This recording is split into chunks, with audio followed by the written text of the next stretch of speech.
Y'all know what's going on. It's time for another episode of Doing Time with Joe. I'm your host, Joe Baker, and welcome to the show, y'all. Now listen to me. Now David is feeling comfortable. Every night, every afternoon at about 6:30, he's on Facebook Live, telling his stories, talking to people, this, that, and the third. You know what I'm saying? Just kicking it around.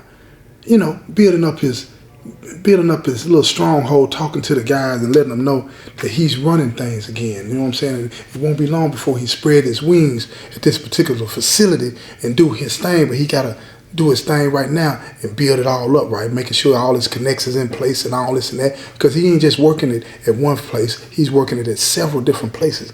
This man has got moves in him. This man has got influence. This man has got power stretching all over the place, and he ain't no sucker by no stretch of the imagination. I'm telling you, he ain't no sucker for nobody, but they don't know that yet. They don't know yet. The brothers at the top been told by him, shut it down, keep your mouth shut about me. Don't say nothing about me to nobody. Let's play this thing out and see how this thing goes. I need to know what I'm dealing with up here. So now, Jay done been told by Son Smith, I need to know when he got that thing out. So this is what Jay does. He go tell Ryan, he said, look, we need to get him and know when he gonna have that thing out.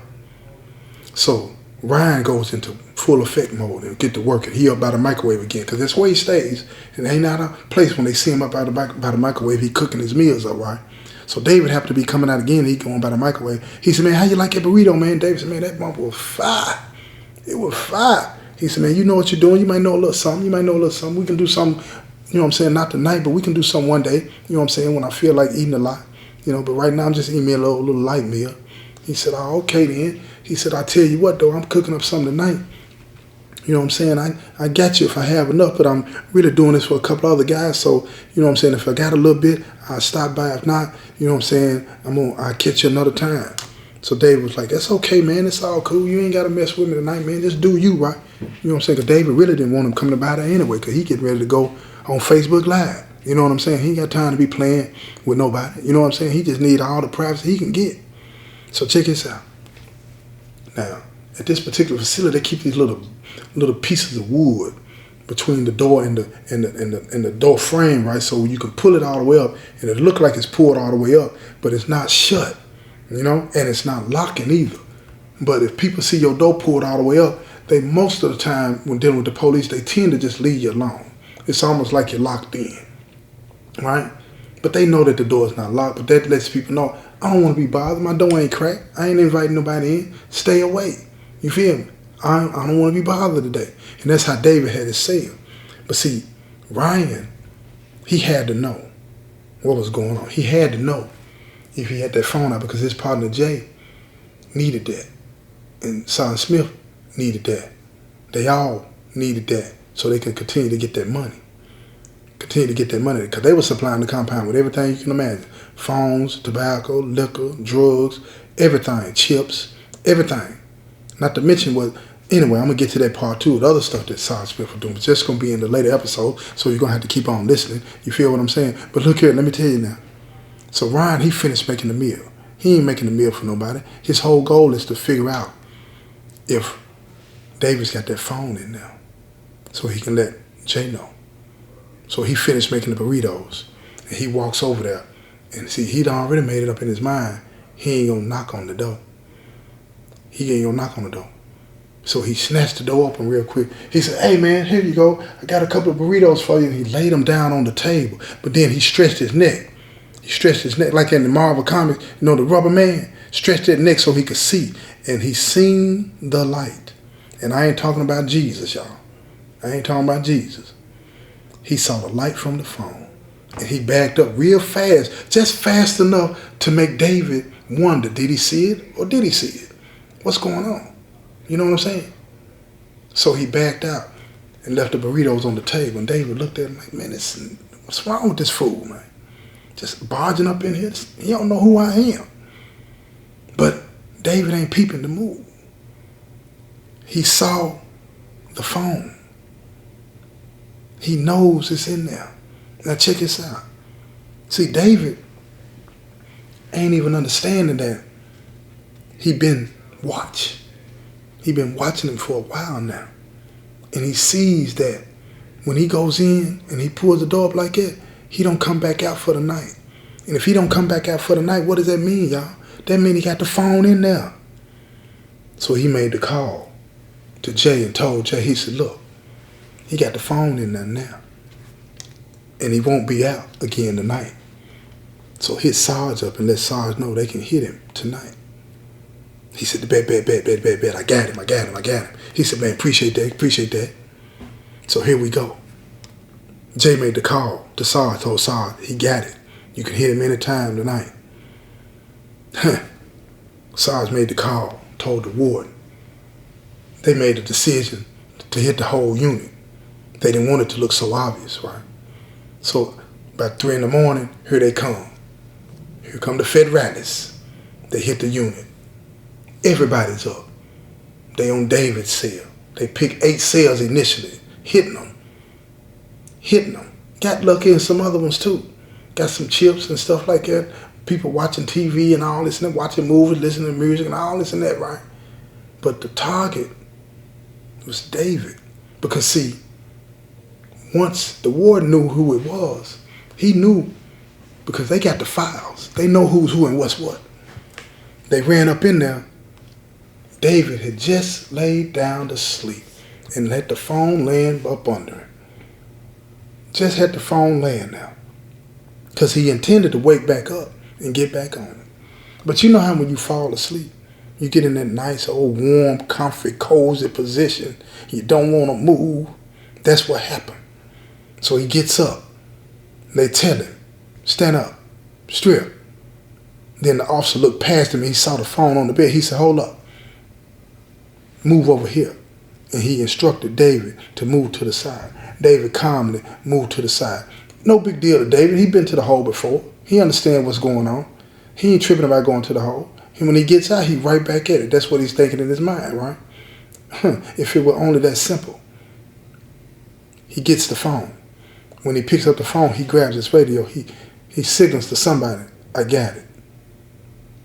Puts his radio back on his hood and put the phone in his pocket. He says, anything else in here? David, being the trooper that he is, he said, man, ain't nothing in here, man. You can get on up out of here now. So they tell David, turn around. Put your hands behind your back. They put the handcuffs on. They told him, walk downstairs, sit down there beside them guys on the floor down there. So he go down there and they shake the rest of the cell down. Ain't nothing else in there. And then they leave. And once they leave, they tell everybody, you can go back to your rooms. Took the handcuffs off of them and had 8 of them down on the floor. So David, he goes back to the room. He's in the room. He's fixing the room, cleaning up. He's like, dang, I'm glad I had the phone off. See, he's thinking that's the end of it. He's going to get his right up to his whole time and he'll start this thing all over again. If it were only that simple. Now, here's the thing.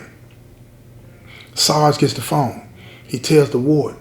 Jay's write-up disappears. It's done. It's over with. He's clean and clear. He's straight. Ryan, he feeling good about himself because they just knocked off somebody that they don't even have a clue as to who they knocked off. But here's the thing. Now the campaign go into effect because what they don't want to risk is that Jay will come up in the situation again. But now, keep in mind, his name always comes up because every time he get caught up in doing something, his name come up. And then people start pulling up from him. But he's done this before, he'll do it again, and he felt like it don't matter. As long as we put a narrative out there that makes other people think that it wasn't me that told it, it was him. That's all Jay's focus was. He didn't want the spotlight on him. That's all it was. So now, Jay's thinking, can't let him think it's me. It won't be me. What do I do? So he got with Ryan. Now, see, Ryan, don't forget, shoe shine man, right? He the shoe shine man. He working up there with, he be shining his shoes, all the captains, lieutenants, COs, everybody. And everybody knows that all of these people are coming in and out of this place where they get their shoes shine, right? Now here's the people. Let me show you something. Peep game, y'all. See, by all of these people going in and out of this building, when Ryan comes out and he says, man, I heard the captain, I heard the lieutenant, I heard the sergeant, I heard the warden. I say any of that, And everybody's going to automatically believe that Ryan is telling the truth because he heard it from one of them. Peep game now. Peep game. Now, ain't nobody said nothing in front of him about David, right? Nobody.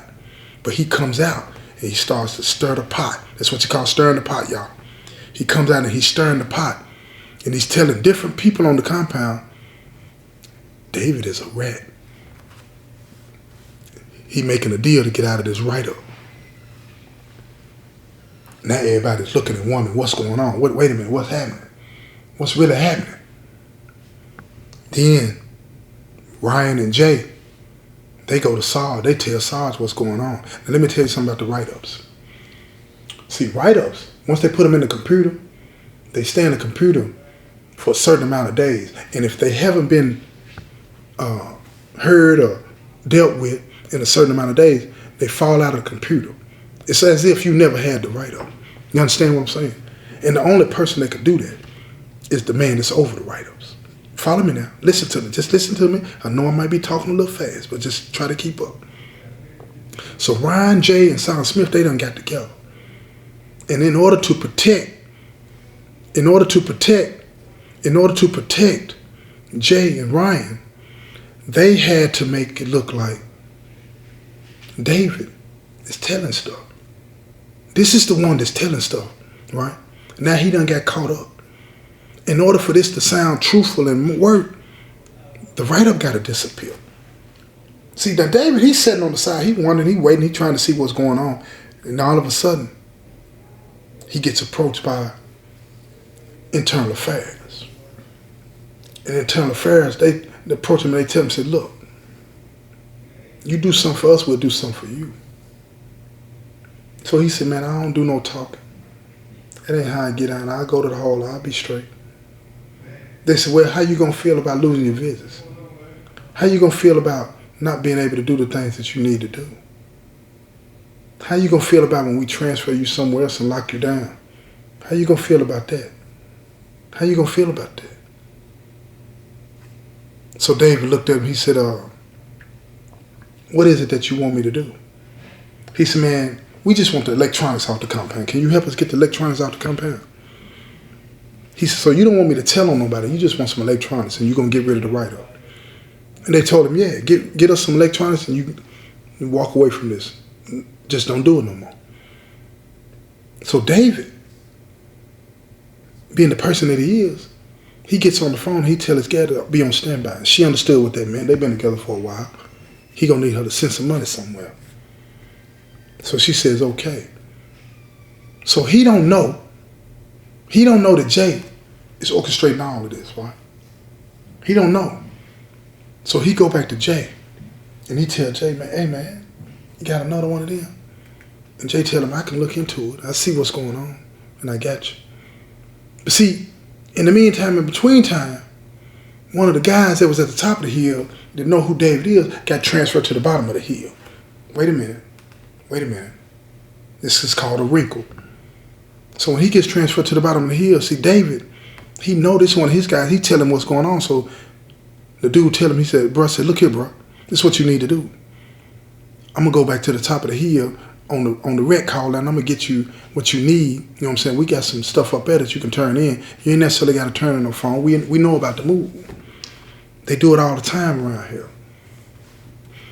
So he went up there and he got one of them little bit of watch phones.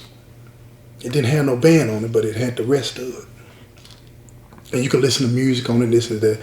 They just want electronics off the compound. And he got that. So he got in touch with IA and he said, man, I got your watch phone. He said, does it work? He said, yeah. He said, man, leave it under the sink in the restroom and I'll be down there to get it later. Make sure it's hidden real well. He said, I got you. So he put the phone under the sink, the watch phone under the sink. The IA came down there during the lockdown, went in there and came back out, got it, walked out. Next day, David had somebody to check the computer. The counselor checked the computer. The write-up is gone. Case is solved. But wait a minute, we got another wrinkle. Now, the rumor that's being spread around has made its way back to David. They're talking about you told something to get rid of this write-up. Now, David's brother knows that didn't happen. But he the only one that know. And they don't want nobody to know that they turned anything into IA. But that's the only way to exonerate himself.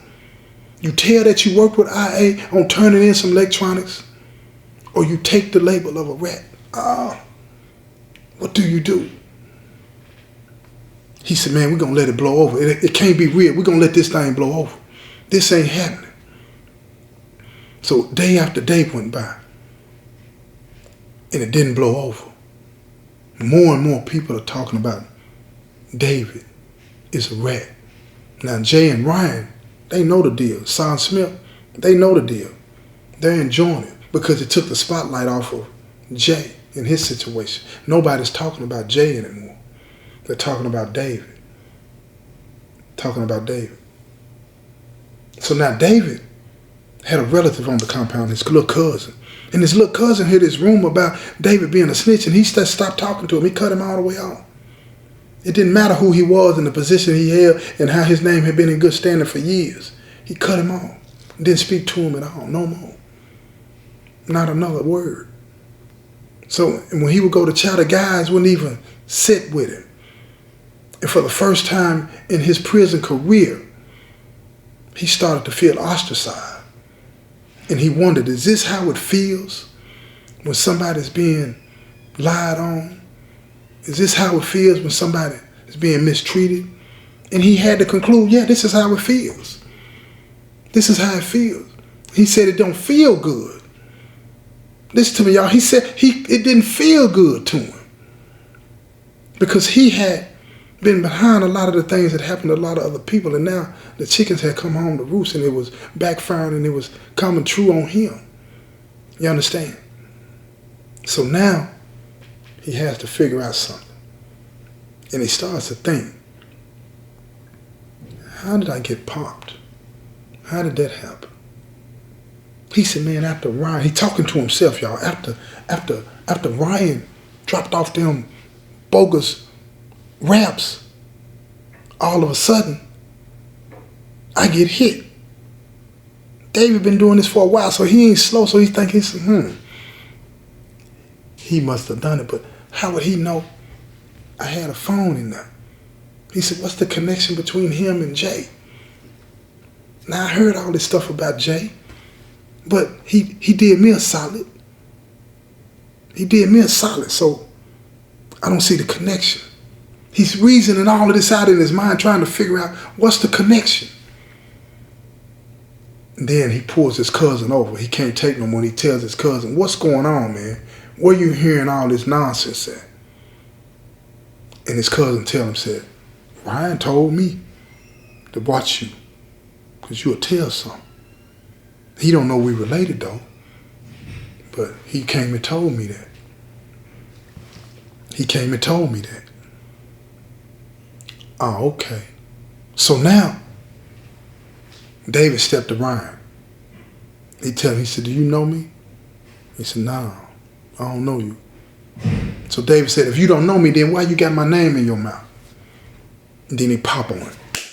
Hit him right in his mouth. Ryan fall down to the ground. He said, hold up, man, hold up. Hold up, man, don't do it. Now, like a classic coward, he said, man, Jay brought that to me. Jay brought that to me. This is his partner in crime. Now they getting money together. They get money together. So he bumped at Jay. Hit him in his mouth. He said, man, keep my name out your mouth, man. He said, hold up, man, hold up. I'm straight. I ain't doing nothing. Man. I'm sorry, man. It won't happen again. It won't happen again. So he stepped to Sergeant Smith. And he asked Sergeant Smith what was going on. Everybody's trying to say this and that about him. And he wanted him to straighten it. Say something. Let people know. And Sergeant Smith said, I ain't heard nothing about it, and that ain't my business. What y'all got going on the compound is between y'all. I can't step out there and say nothing. Breaking security. He said, but I tell you what, we can ship you and be done with it. You won't have to worry about it. He said, nah, I'm good. He said, but is the write-up gone? Sergeant Smith looked at him and said, yeah, the write-up is gone. Appreciate you. And then he went on back to his cell, and he got to thinking, something ain't right here. Something ain't right here. Ain't none of this making no sense. Sergeant Smith acting a certain way. He don't know him. He don't know nothing about him. He might know what his record says. He done hit 2 dudes in the mouth. Ain't nothing come of it. Any other time, they'll snatch him up, put him in the hole. Now keep in mind, David ain't new. He said, man, they got to be working together. They got to be working together. And if you want to find out how they are and what's really going on, you got to stay tuned, y'all. This has been another episode of Doing Time with Joe. I'm your host, Joe Baker, and I say peace, y'all.